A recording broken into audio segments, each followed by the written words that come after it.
As soon as we can get our secretary or a stand-in for our secretary, we will get started.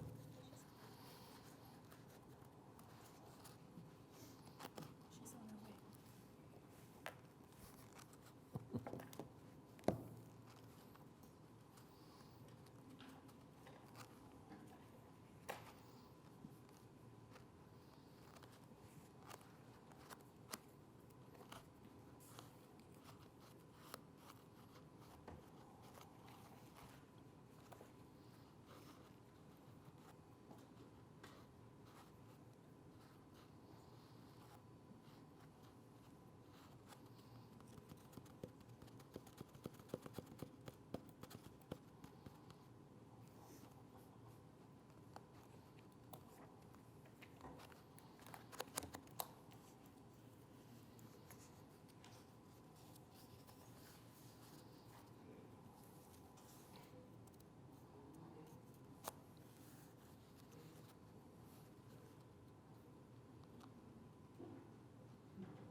The computer is not cooperating. I think it's already gone on Christmas break, probably. I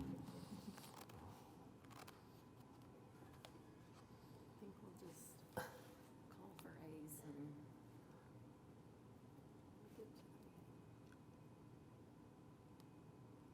and. Okay, we're going to go ahead and get started, and we'll muscle through this somehow. I want to call to order the December 19th meeting of the Oklahoma City Riverfront Redevelopment Authority. Item 2 is from the chairman, and I don't have anything. Item 3 is the minutes of the November 21st meeting. Do we have any changes or corrections? Kathy moves it. Second?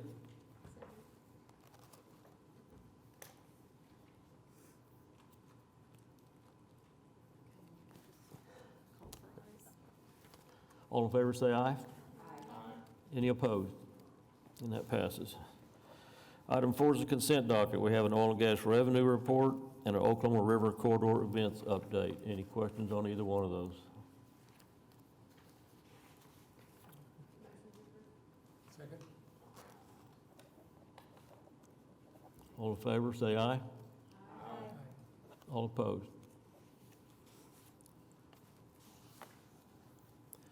Item 5 is the primary agenda items. Item A is a river project summary.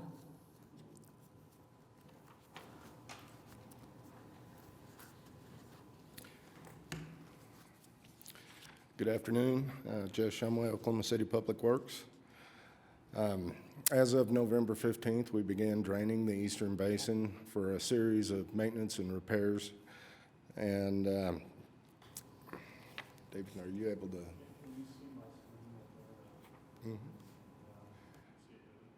Yes. During this time, several work orders have been issued to multiple contractors to provide a variety of these repairs. As you'll see a little bit further down, we do have a photo of a successful landing of the gates 100% open in the Eastern Basin.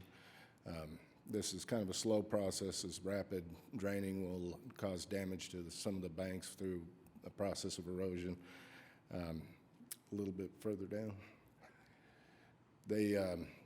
Some of the contractors that we've engaged have some for sediment removal, bank stabilization, repair to a stacked stone wall in the Canal Zone G area. Just a variety of these type of repairs are being made. However, this contractor was able to mobilize and begin work rather quickly after the river draining. We anticipate all these projects to be operating simultaneously. Some, like I said, some of the contractors will actually mobilize after the holidays, but the work is all expected to be complete in a timely manner. But other than that, it's an extremely busy time on the river, and with that, if there are any questions. Any questions? Good. Thank you. Thank you. Motion to accept that?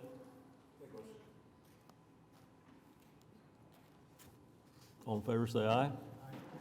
All opposed? River Sport Foundation update. Mike?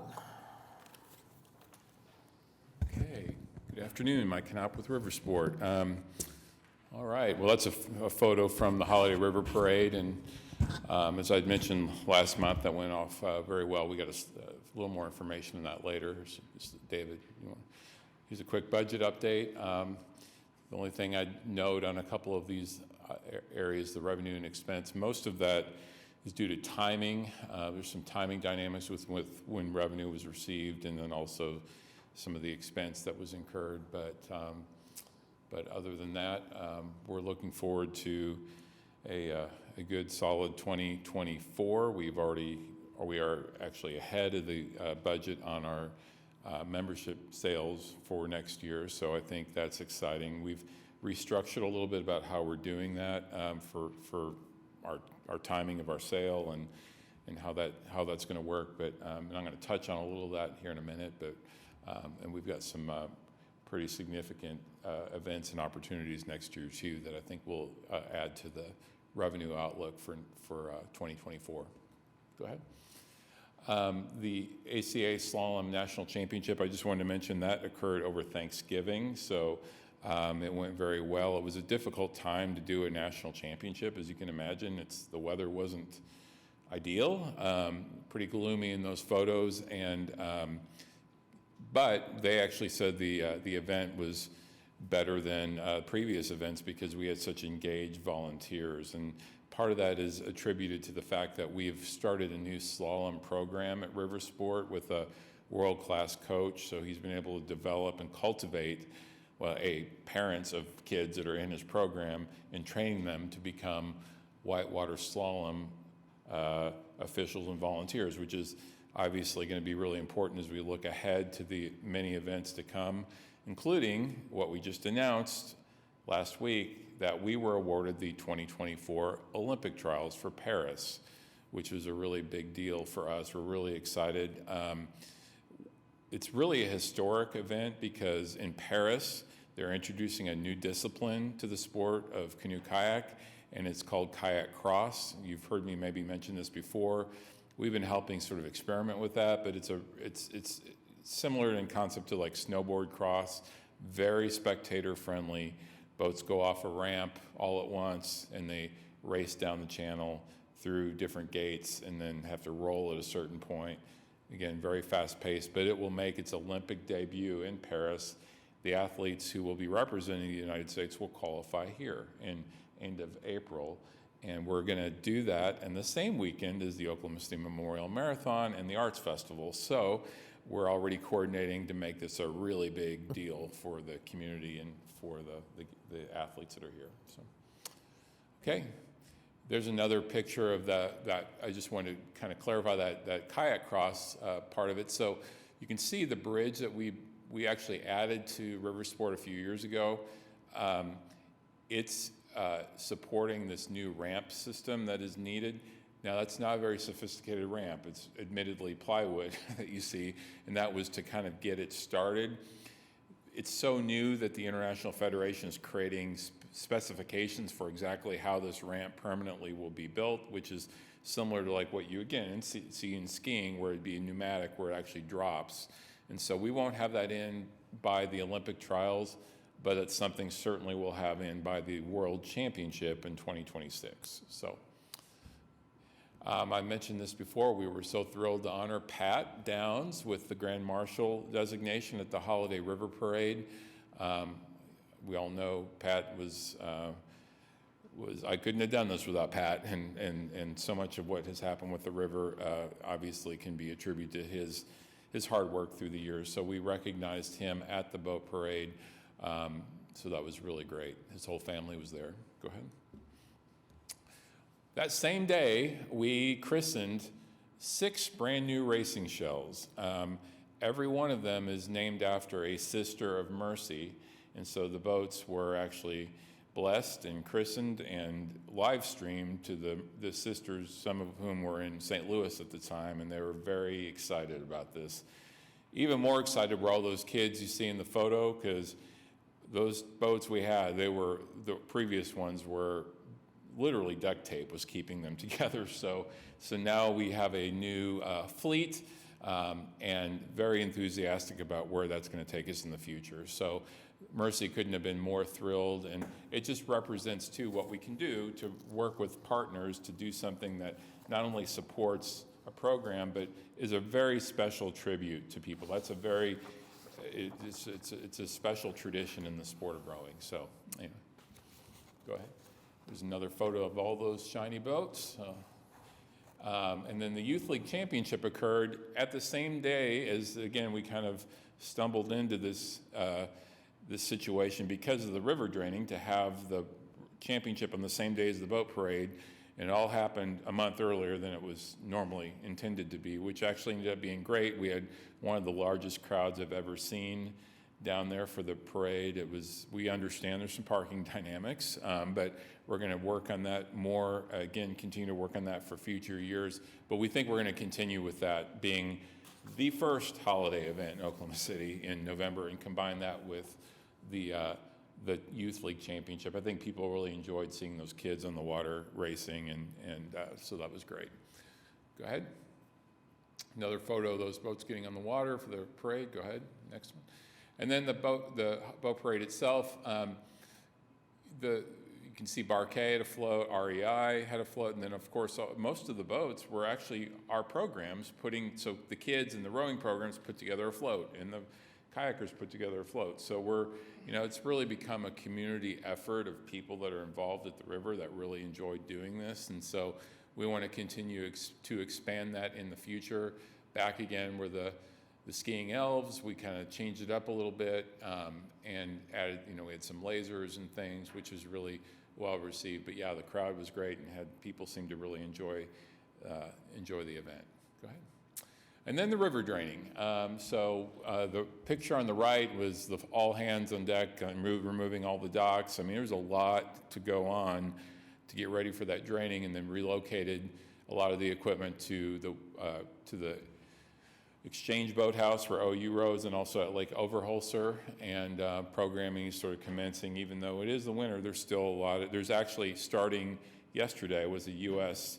training camp, rowing training camp, so athletes are here until Christmas training here. So if you're around the river up on the Western Basin, there'll be a lot of boats in the water. So.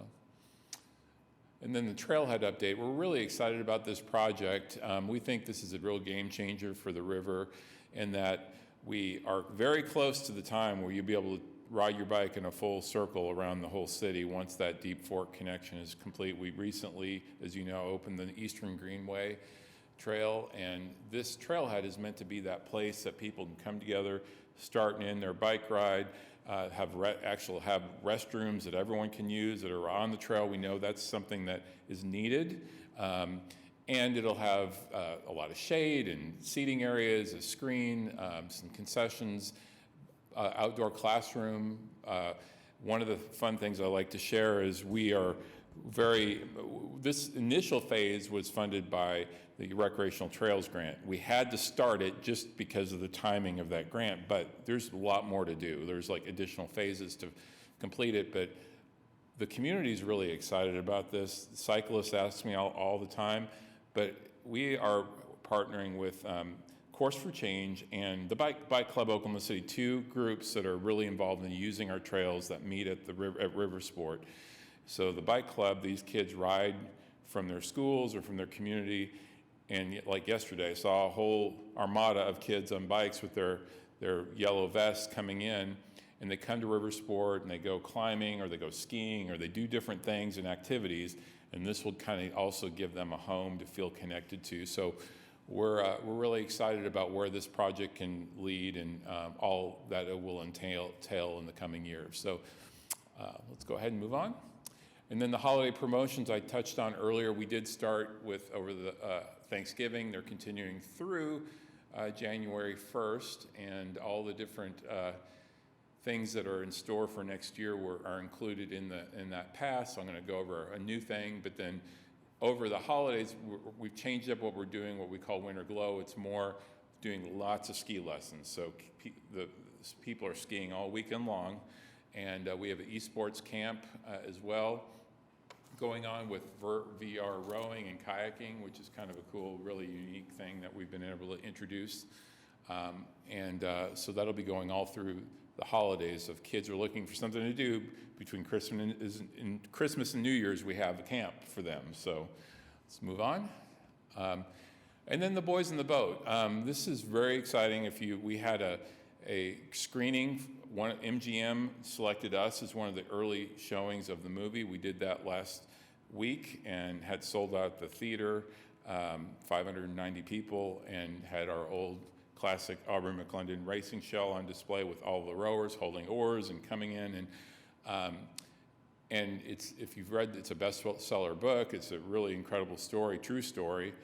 It opens Christmas Day to the public. I think it's actually opening a little early here, actually on Friday, but directed by George Clooney. And so we, as part of that, have created we call it As One. You know what As One is really prominent in the movie. It's because we work together as one to achieve make a major accomplishment. And in that case, it was rowing in the Olympics in Nazi Germany. And I don't want to give the story away, but you can imagine.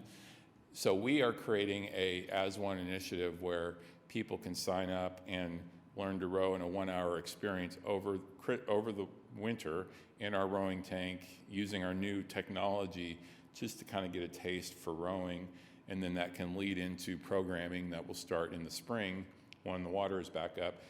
That will be included in every pass sale too. You get a free As One experience. It should be really unique. And for people to see this movie and get excited about rowing, we got one of the finest facilities in the nation, so they ought to take advantage of it. So if you do see the movie, you'll also note that there will be a River Sport promo before every showing of the movie in Oklahoma City for the next 2 weeks. So we're excited about that. Go ahead. I had to put this photo up. There's a couple people here that are in that photo. This is the 20th anniversary of OCU rowing. It's hard to believe. And right out the doors here, I remember 20 years ago, we talked about christening boats earlier, but we christened one of our first boats, the Admiral Ray Ackerman. See Don and Kathy right there. So, and that was a big milestone moment as we started really pushing for developing the boathouse district in Riversport, but that was 20 years ago. So, go ahead.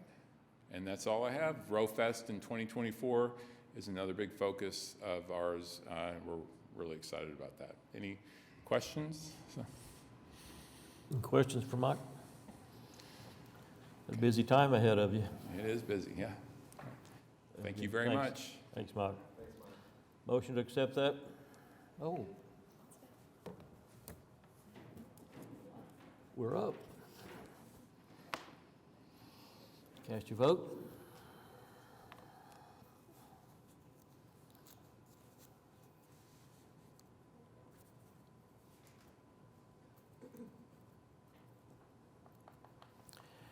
And that passes. Item C is the Oklahoma City Riverfront Redevelopment Authority Annual Financial Report for the fiscal year ending June 30. Do you have any questions on that? Need a motion? Cast your vote.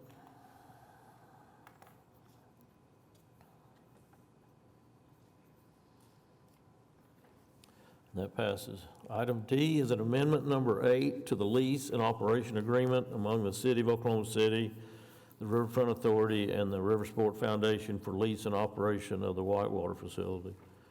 This adds additional monies for the management of that through June 30 of 24, I believe it is. Also defines more clearly some reporting requirements on Riversport. Other than that, it's basically this, just an extension, a change, I mean. Any questions? Need a motion?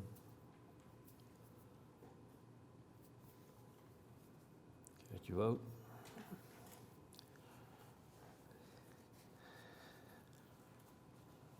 That passes. Item 6 is the claims docket. Any question on the claims docket? Need a motion?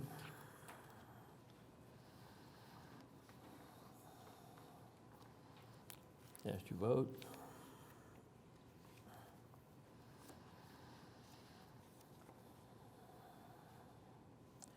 That passes. Item 8 is comments from staff. You have the Park and Recreation Director's report. Good afternoon. Yes, good afternoon. Melinda McMillan Miller, Director of Parks and Recreation. In your report, you'll see we're still doing a lot of efforts to combat our homelessness, unhoused individuals in the Okra leasehold.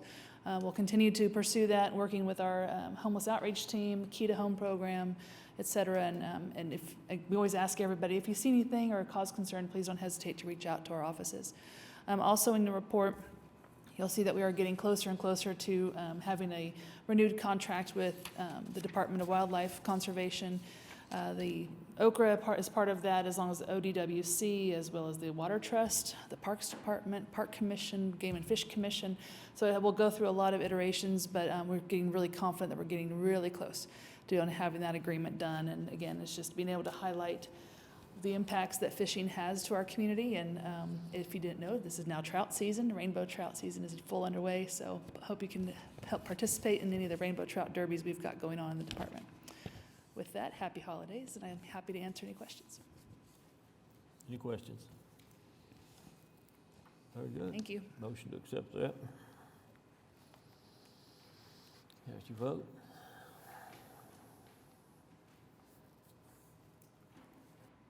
It passes.